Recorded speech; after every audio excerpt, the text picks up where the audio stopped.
Bharatiya Janata party ने पिछले कई वर्ष पहले जब आदरणीय प्रधानमंत्री जी गुजरात से मुख्यमंत्री के बाद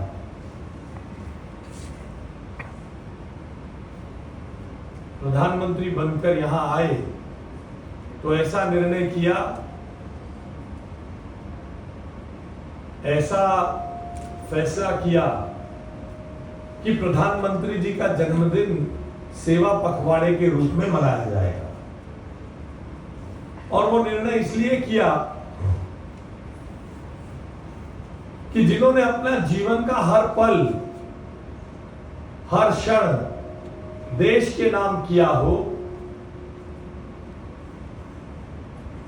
उनके जन्मदिन को मनाने का तरीका सेवा ही हो सकता है।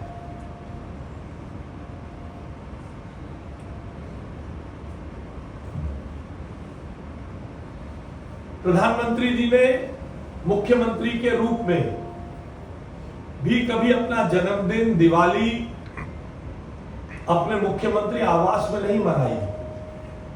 शायद इसीलिए पार्टी के नीति निर्धारकों ने यह निर्णय किया होगा कि हम उनका जन्मदिन सेवा पखवाड़े के रूप में मनाएं। आप में से बहुत सारे लोगों को यह जानकर हैरानी होगी कि उनके जन्मदिवस पर आप पूजा पाठ करें या कोई और उत्सव मनाएं, इसे आदरणीय नरेंद्र मोदी जी पसंद नहीं करते। उनका मानना है मुझसे जो भी प्यार करता है वो अपना प्यार, मेरे प्रति अपना प्यार देश की जनता की, समाज की, अपने क्षेत्र की, अपनी गली की, अपने मोहल्ले की सेवा में लगाए। इसलिए नीति निर्धारकों ने इस सेवा पखवाड़े का आयोजन किया।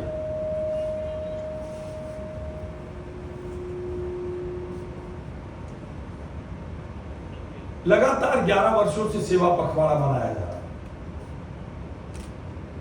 अनेक कार्यक्रम हो रहे हैं। दिल्ली सरकार 75 नई योजनाएं, ईटीपी प्लांट, एसटीपी प्लांट, घरों तक सीवर की लाइन, पानी की लाइन, सीएम श्री स्कूल और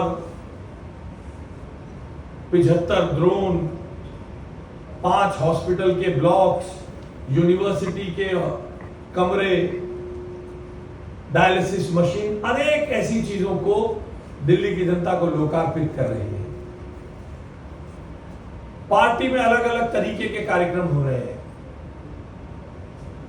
नमो युवा रन हो रहा है, ब्लड डोनेशन कैंप हो रहा है। दिल्ली सरकार ने अभी हाल ही में दिल्ली में सबसे पहला बड़ा रिकॉर्ड बनाया है।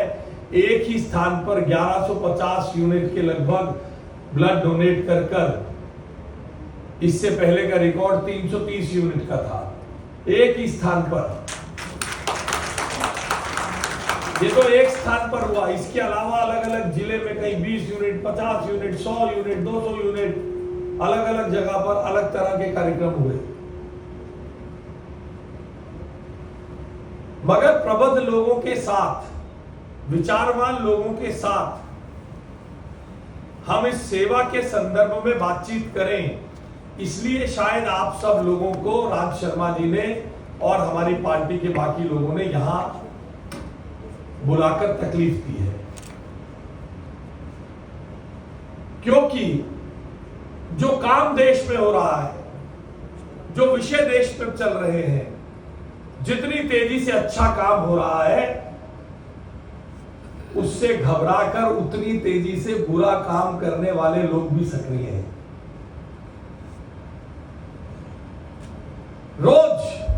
रोज इंटरनेट की दुनिया भरी पड़ी है कि बहुत जल्द नेपाल की तरह हमारे देश में भी जेन जेड आएगी। वो बेचारे नरेंद्र मोदी जी को वैसे हरा नहीं पाते,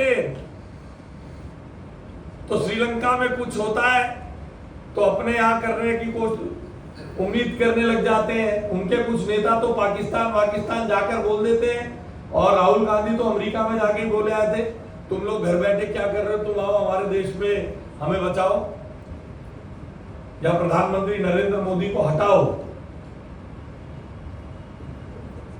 इस प्रकार की घटनाएं, बांग्लादेश की घटना यहां होगी, मार के भगाएंगे। इसलिए प्रबुद्ध लोगों के साथ देश में हो रहे परिवर्तन की बात होते रहना बहुत जरूरी है, ताकि सही बात भी उतनी ही तेजी से लोगों के बीच में जाती रहे। मैं सीधा अपने सचिवालय से आया, सोच नहीं पा रहा था क्या बोलूं। सामने कुछ 3 किताब पढ़ी थी, इसमें से एक किताब मेरे हाथ में आई। ये किताब अमृतकाल की और शिवानंद द्विवेदी और के उपाध्याय। शिवानंद द्विवेदी हमारे किसान मोर्चा में और बड़े पढ़ने लिखने वाले नेता हैं। अब मैंने जब इसको पढ़ने पलटे तो इसका इंडेक्स है कि इसमें क्या क्या लिखा है, किस किस के लेख हैं। 9 वर्ष में तैयार हुआ नया भारत, ये मैं केवल टॉपिक पढ़ रहा हूं। 9 वर्ष में तैयार हुआ नया भारत, विकास से विश्वास का बजट, आधारभूत ढांचा, गति से प्रगति की ओर, सांस्कृतिक गौरव की पुनर्स्थापना, लोक प्रतिभाओं की सही पहचान। 7वां लेख है एक भारत का अभेद सुरक्षा चक्र, वादी की फिजाओं में महक। 9वां बिंदु है, 9वां लेख है के उपाध्याय का शांति और सुरक्षा से प्रगति। 10 प्रगति के पथ पर पूर्वांचल पूर्वोत्तर। 11 संवाद से समाधान। 12 स्वरोजगार से स्वावलंबन तक जैसा मैंने देखा।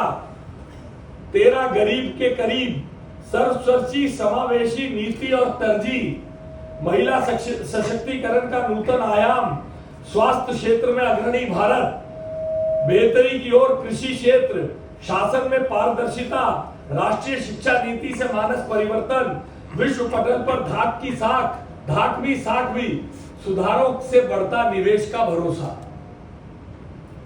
ये 21 टॉपिक अपने आप में देश की वस्तु स्थिति कहने वाले टॉपिक है, अगर इसको गौर से समझें। ये लिखते हैं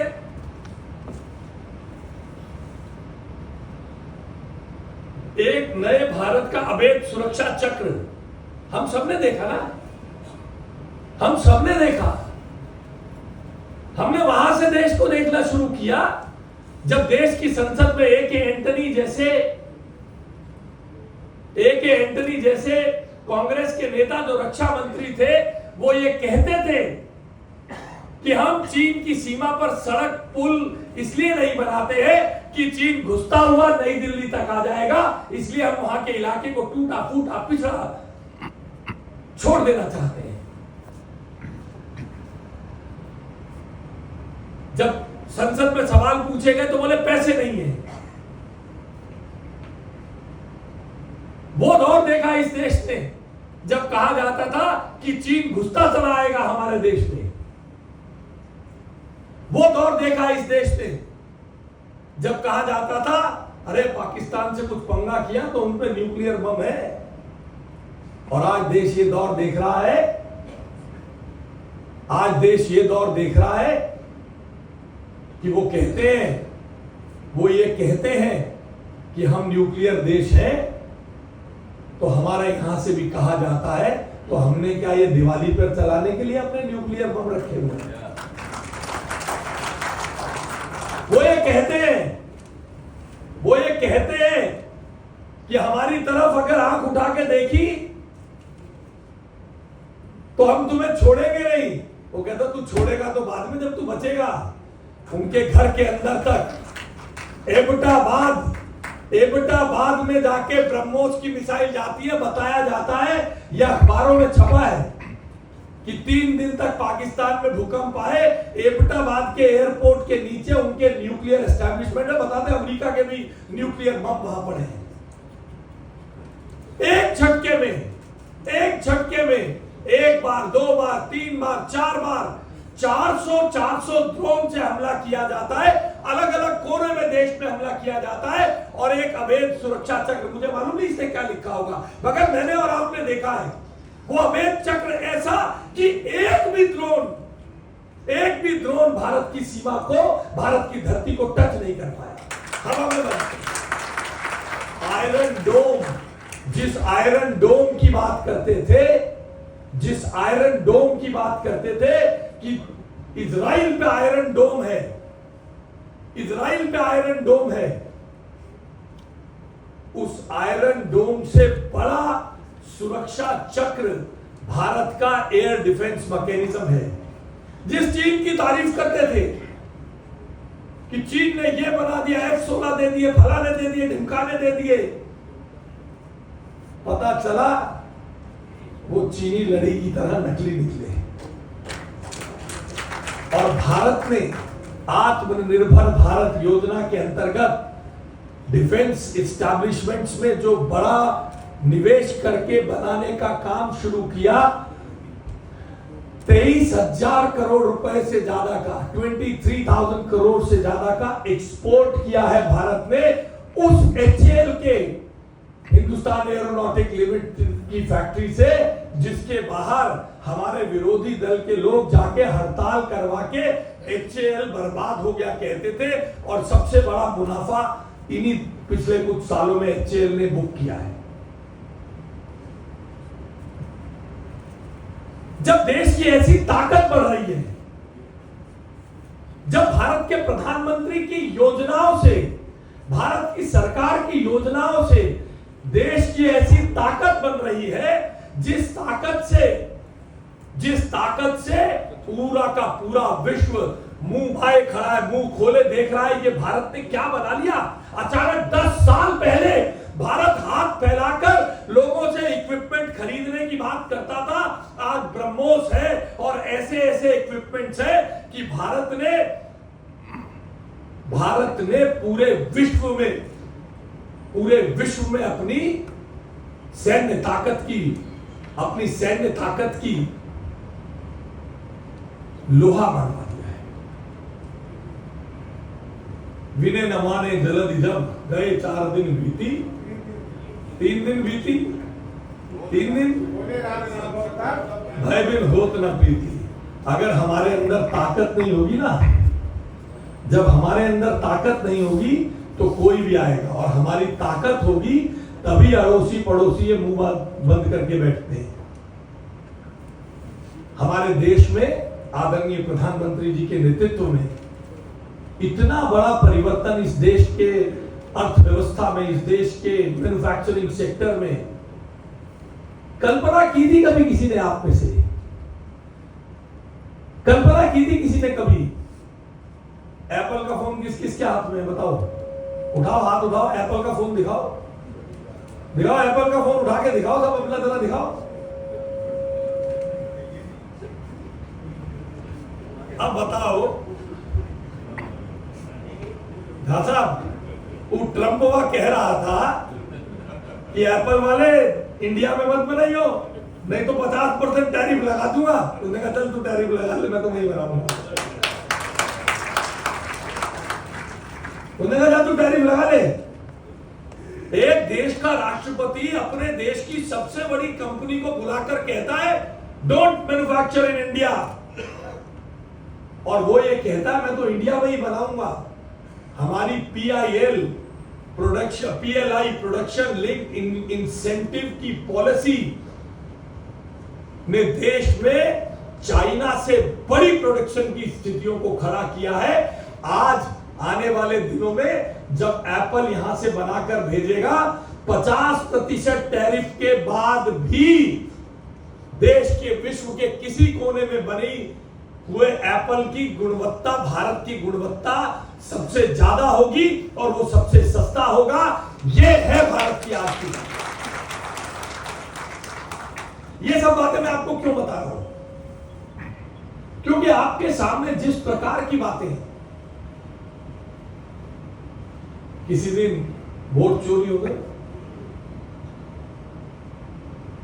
चुनाव में कुछ और चोरी बता रहे थे, क्या बता रहे थे? संविधान खतरे में बता रहे थे। संविधान खतरे में, चुनाव में संविधान खतरे में था, अब वोट चोरी हो गए।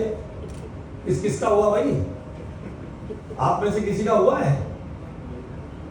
अच्छा, तुम में से करता कौन कौन है वोट चोरी, बताओ? कोई नहीं करता। तो कह रहे सारे बीजेपी वाले वोट चोरी करते हैं।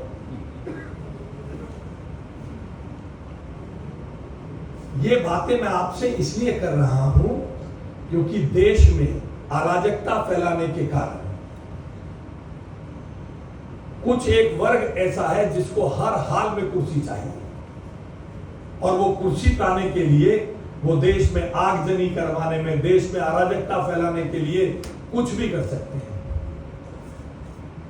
आप में से बहुत सारे प्रबुद्ध लोग हैं, कुछ वकील होंगे, कुछ चार्टर्ड अकाउंटेंट्स होंगे, कुछ एजुकेशन से जुड़े होंगे, कुछ टीचर्स होंगे। मैं आपको बताना चाहता हूं, देखिए, वोट बनाने और काटने का अलग सिस्टम है। काटने के लिए बीएलओ है, बीएलए है, बीएलए 2 है। 1 लाख से ज्यादा बीएलओ हैं पूरे बिहार में। 65 लाख वोट कटने वाले किसी पार्टी के बीएलओ ने कोई प्रस्तुत नहीं की है चीज, क्योंकि आप चुनाव जीत नहीं सकते। जिन्ना ने कहा था इधर डिवाइड इंडिया और डिस्ट्रॉय इंडिया। आज की कांग्रेस उस जगह पर पहुंच चुकी है कि या तो इंडिया को डिवाइड कर दो, नहीं तो डिस्ट्रॉय कर दो, हमें किसी भी हालत में सत्ता चाहिए। इसलिए भारत में हो रहे अच्छे काम आप जैसे प्रबुद्ध लोगों के नजरों में आने चाहिए, और हम आपसे हाथ जोड़ के ये विनती करना चाहते हैं कि इसको सुबह सैर पर, शाम को अपनी किट्टी पार्टीज में, शाम को अपने क्लब्स में, शाम को अपने डिनर में, शाम को अपने पार्क की सैर में, ताश की बड़ी में, हर जगह पर इस बात की चर्चा करिए ताकि देश को गलत दिशा में ले जाने वाले लोगों को रोका जा सके। मैंने आपसे जैसा बताया, आधारभूत ढांचा गति से प्रगति की ओर। आप सबने देखा होगा, आप तो पड़ोस में ही रहते हो, कितनी देर में पहुंच रहे हैं आजकल?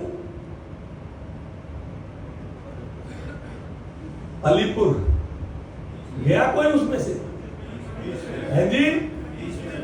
बताओ किस किस ने सपने में सोचा था अलीपुर चले जाएंगे, जिंदपुर पहुंच जाएंगे? बताओ, सिंगू बॉर्डर पहुंच जाएंगे। यहां से पश्चिमी दिल्ली से, नजफगढ़ के पास से 20 मिनट में सिंगू बॉर्डर पहुंच जाएंगे। बताओ सपना किस किस ने देखा था? यह है गति से प्रगति की ओर।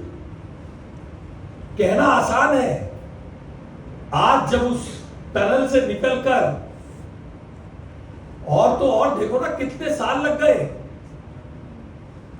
मेरी बेटी आज इंग्लैंड में काम करती है, मगर कुछ साल पहले वो यहां के यूनिलीवर कंपनी में काम करती थी।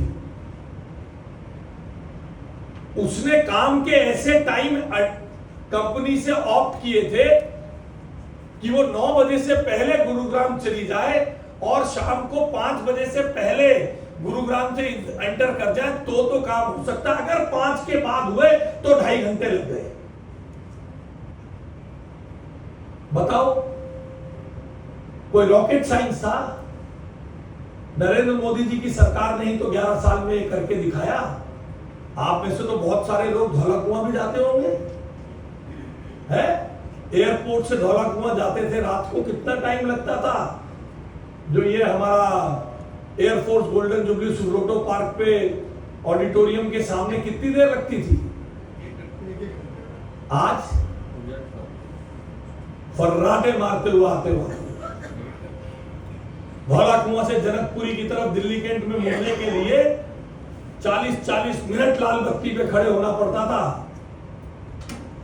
आज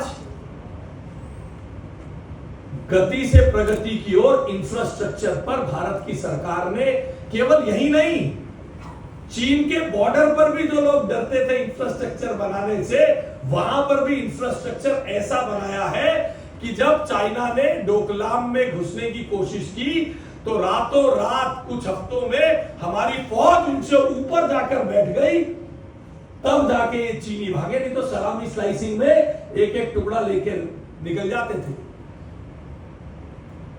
सलामी स्लाइसिंग करते हैं वो।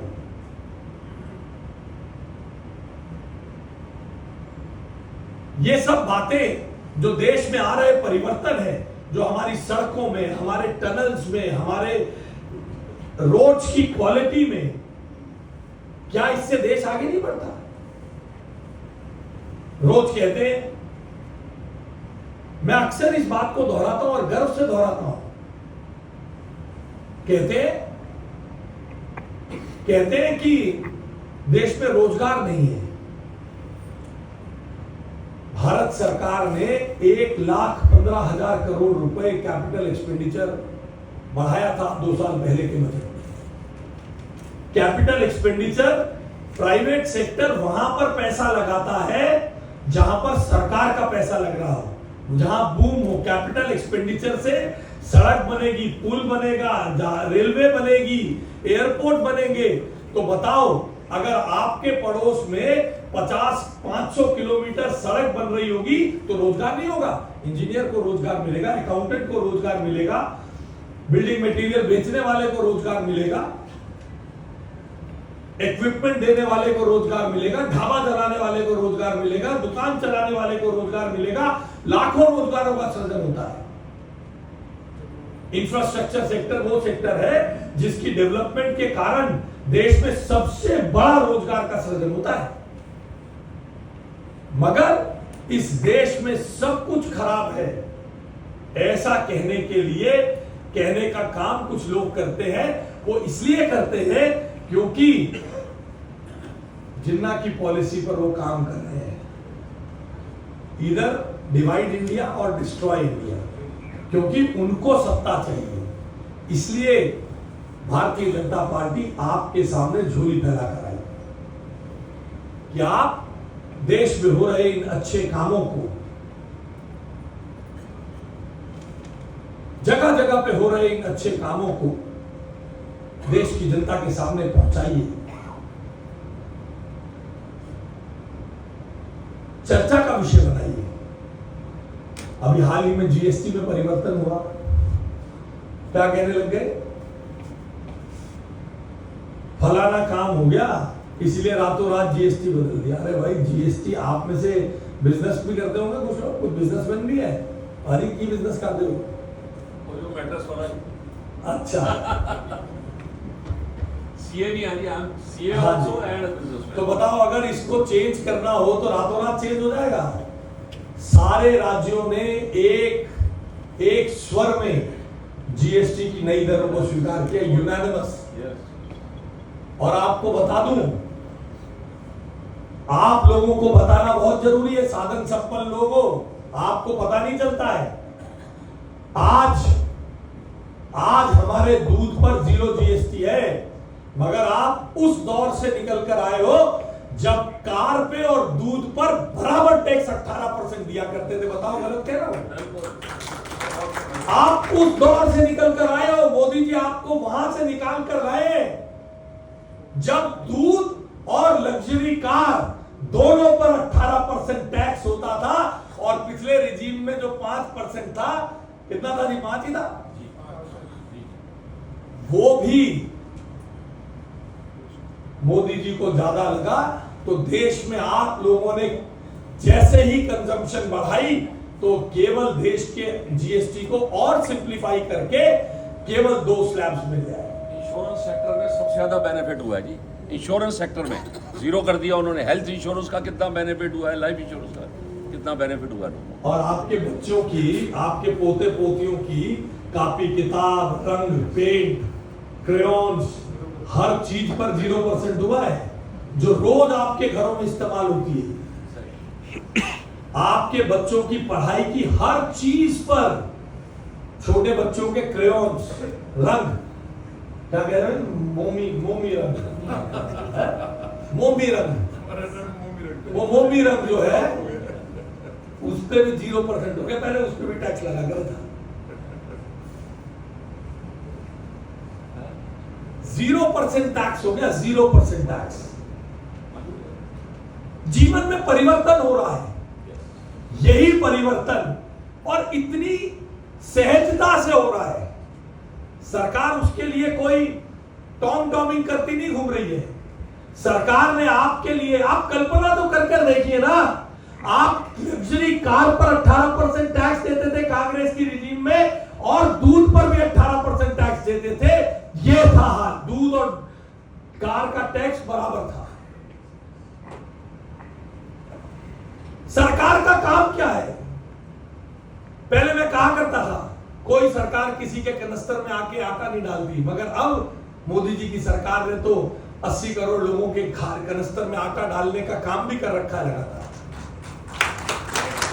मगर फिर भी सरकारों का मेन काम, मुख्य उद्देश्य ये होता है कि सरकारें ऐसा वातावरण निर्मित करे जहां व्यापारी चैन से व्यापार करे और देश सुरक्षित हो और विद्यार्थी पढ़े, व्यापारी काम करे, किसान खेती करे।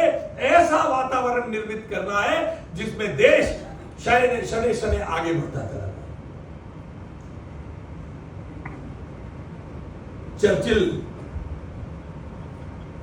कहा करता था भारत तो हम आज छोड़ के चले जाएंगे, तो भारत तो सपेरों का देश है। जब भारत आजाद हुआ तो चर्चिल इंग्लैंड का बड़ा नेता था,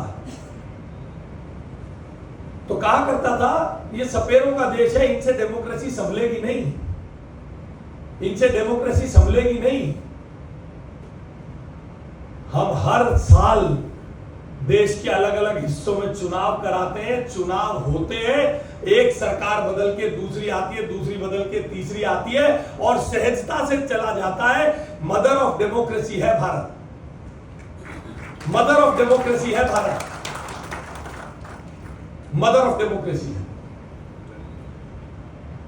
हमारा कोहिनूर लूट के ले गए थे, उसके बाद भी आज जिसको कहा जाता था a sun never sets in the British Empire, आज हमने उस ब्रिटिश एम्पायर को भी पीछे छोड़कर विश्व की चौथे नंबर की बड़ी इकोनॉमी बन गए। चौथे नंबर की बड़ी इकोनॉमी, विश्व का चौथे नंबर का धनी देश बन गए हैं, मगर लोगों को इसमें दिखता नहीं साहब। ऐसे ऐसे आंकड़े आपके सामने पेश किए जाते हैं। बोले बांग्लादेश में हैप्पीनेस इंडेक्स भारत से बड़ा है। क्या हाल हो गया बांग्लादेश का? मैं कहना नहीं चाहता क्या क्या करते दिखाई दे रहे थे उनके लड़के शेख हसीना के महल में घुसकर राष्ट्रपति भवन में। वहां का कहते हैं, आंकड़े देखो कैसे कैसे लेके आते हैं, कहेंगे हैप्पीनेस इंडेक्स में बांग्लादेश से पीछे हो गया भारत, हैप्पीनेस इंडेक्स में। और उनके यहां कत्लो भारत हो रहा है, कह रहे हैप्पीनेस इंडेक्स में भारत पीछे है, क्योंकि इन्हें भारत की प्रगति इन्हें पसंद नहीं है, इन्हें भारत की उन्नति पसंद नहीं है। इन्होंने सालों साल ऐसे काम किए हैं जिससे विदेशियों को फायदा हो। भारत अगर अब पिछले 11 वर्षों में देश में इतना परिवर्तन आया है जिनके संदर्भ में मैंने इसमें आपको बताया, वादी की फिजाओं में महक, आप सबने देखा है, देश बदला है। देश इतना बदला है कि हमने जम्मू कश्मीर में उन्नति की, मगर जब किसी ने हमारे देश में घुसकर हमारे बहन बेटियों के साथ अत्याचार व्यभिचार किया तो हमास के साथ अपने युद्ध में 1.5 साल में हमास को खत्म नहीं कर पाया है इजराइल, जिसकी परफेक्शन इतनी है कि उसने पिछली बार इजराइल हमास के जो बड़े बड़े लोग, बड़े बड़े उनके जर्नल्स थे ना जी, पता कैसे मारे थे? बम कहां फटे थे? जब वो सीट पर सुबह सुबह जाकर बैठे थे वहीं बम फटे थे। इतनी, यहां आएगा, इस कमरे में रहेगा, इस टॉयलेट में जाएगा और इस सीट पर सुबह सुबह जाके फ्रेश होने के लिए बैठेगा। सारे के सारे 10 बड़े जनरल हमास के ईरान में जाके उसी से उड़ा दिए। इतनी जबरदस्त, जिसकी इंटेलिजेंस हो वो 1.5 साल में नहीं कर पाया, मगर आपने वहां जाकर हाफिज सईद को रोते देखा है कि मेरा तो पूरा कुनबा उजड़ गया। 10 हफ्ते पूरे नहीं होने दिए भारत की सरकार ने जम्मू कश्मीर की फिजाओं को बदलने का, देश की सीमाओं को सुरक्षित करने का, देश की आंतरिक सुरक्षा को मजबूत करने का, घुसपैठियों को निकालने का। ये सारा काम ऐसा नहीं हो रहा है, क्लोज चैम्बर्स में नहीं हो रहा है कि अभी तो हम केवल जीएसटी को ठीक करेंगे, पहले जीएसटी ठीक कर लेंगे, फिर एसआईआर लाएंगे, फिर घुसपैठिए हटाएंगे। ये सारे काम भारत की सरकार नरेंद्र मोदी जी के नेतृत्व में एक दिशा में एक साथ करके 2047 में भारत को विश्व का सबसे समृद्ध देश बनाते हुए विकसित भारत बनाने का संकल्प लेके चल रहे हैं। हर चीज में मैं चर्चिल का उदाहरण देके आपको बता रहा था, आज हम उनकी इकोनॉमी से आगे हैं। भारत जो कहा करता था घुसपैठियों को हटाएंगे, आज इंग्लैंड और यूरोप में गिव आवर कंट्री बैक आंदोलन चल रहे। भारत ने बता दिया कि घुसपैठिए आएंगे तो या तो लड़ना पड़ेगा। अभी एलन मस्क ने कहा ये इधर या तो फाइट करो या मर जाओ। पूरा विश्व आज इस ओर देख रहा है और ये देखते ये इसी कारण से, क्योंकि भारत का दूरदर्शी नेतृत्व इसको पहले विजुअलाइज करता है। तो बताओ, आज से पहले विश्व के किस नेता के जन्मदिन पर आपने देखा था कि किसी दूसरे राष्ट्र का प्रेसिडेंट अपना वीडियो बना रहा हो, जैसे आप बनाते हो दिल्ली के अपने नेताओं के लिए, मोदी जी को बर्थडे विश करने के लिए? विश करना तो अलग बात है, सोशल मीडिया पे बना बना के वीडियो दिखा रहे हैं। और जब ट्रंप कह रहा था कि मैं तो 50% टैरिफ लगा के इंडिया को बर्बाद कर दूंगा, भारत को बर्बाद कर दूंगा, वो भी लिख रहा है happy birthday my dear friend Narendra Modi. Bharat ने जाकर नहीं कहा कि हम तेरे साथ टैरिफ पे डील करना चाहते हैं। अटल जी के जमाने में भी टैरिफ लगाए थे, सैंक्शंस लगाई थी, पूरा देश एकजुट हो गया था। ऐसे अनेक मुद्दे मैं तो सोच कर नहीं आया था मैं क्या बोलूंगा, इन्होंने कुछ ये दिया था, मैंने खोला भी नहीं है क्योंकि इतने सारे इतने अच्छे टॉपिक है। मैं तो अध्यक्ष जी आपसे निवेदन करूंगा, ये एक एक किताब हर मंडल के पदाधिकारी को लेकर दीजिए। अरे लगाई नहीं, लेकर दीजिए। अगर कोई दिक्कत है तो क्या बात है, हर मंडल पदाधिकारी के हाथ में ये किताब दीजिए, यहां आए हर प्रबुद्ध नागरिक के हाथ में ये किताब दीजिए, जरूर पढ़िए, देखिए देश कैसे बदल रहा है। इस बदलते हुए देश में संवाद से समाधान। बताइए सरकार ने कौन कौन से आंदोलन नहीं झेले, 2-2 साल तक आंदोलनों को झेला है, बात करी, पीछे हटे। क्यों? क्योंकि देश में हर व्यक्ति के लिए, हर वर्ग के लिए इज्जत और सम्मान, सबका साथ, सबका विकास, सबका सम्मान, सबका साथ, ये नरेंद्र मोदी जी का नारा रहा है। संवाद से समाधान इसी को तो कहते हैं। आज मणिपुर में मोदी जी हैं, कृषि बिल पे हम सरकार ने परिवर्तन किया है जी। आइजोल में पहुंच की ट्रेन, आइजोल में ट्रेन भी पहुंच गई है जी। वंदे भारत क्या जोर से बताओ, राजधानी पहुंची है। वाह जी वाह, कल्पना नहीं कर सकते थे, कह रहे बात प्रोफेसर साहब। तो ये सब बातें इस देश को बतानी पड़ेगी साहब, ये तो झूठे झूठे कागज निकाल के लाएंगे। मैं इस पे और बहुत देर बोल सकता हूं, मगर आप बड़े डिसिप्लिन लोग हैं, इतनी देर से मैं बोल रहा हूं, चुपचाप धैर्य पूर्वक आपने सुना, इसलिए मेरा भी फर्ज बनता है कि आपके इस धैर्य को इज्जत से समाप्त कर दूं। क्योंकि साहब अपनी इज्जत अपने हाथ में है, आप उठ के जाने लगो। क्यों जी, आप उठ के जाने लगो। आप ऐसा बोल रहे हैं 2 घंटे और सुन सकते हैं। देख लो, मैं तो बोल दूंगा 2 घंटे और। देखो भाई, बाद में टंडन साहब को पकड़ लेना लड़ना होता है तो। इसलिए मैं आप सबसे ये विनती करना चाहता हूं, देखिए देश ऐसी समय पे खड़ा है जहां 2047 का विकसित भारत बनना है। उसमें आप और मेरे ऊपर जिम्मेदारी है कि हम विकसित भारत की राजधानी विकसित दिल्ली बनाए। और विकसित भारत की राजधानी कैसी होगी, उसका शिक्षा का मॉडल कैसा होगा, उसका पानी का मॉडल कैसा होगा, उसका सीवेज का मॉडल कैसा होगा, इन सब पर भी हमें देर सवेर चर्चा करनी है। मगर विकसित भारत और विकसित दिल्ली तभी बन सकती है जब देश के अंदर आंतरिक सुरक्षा हो, देश के अंदर आंतरिक शांति हो, देश की सीमाएं सुरक्षित हो, देश का व्यापारी तरक्की कर रहा हो, देश का विद्यार्थी तरक्की कर रहा हो, देश का किसान तरक्की कर रहा हो। हर वर्ग को अपना काम करने के लिए एक ऐसा वातावरण मिले जिसमें हर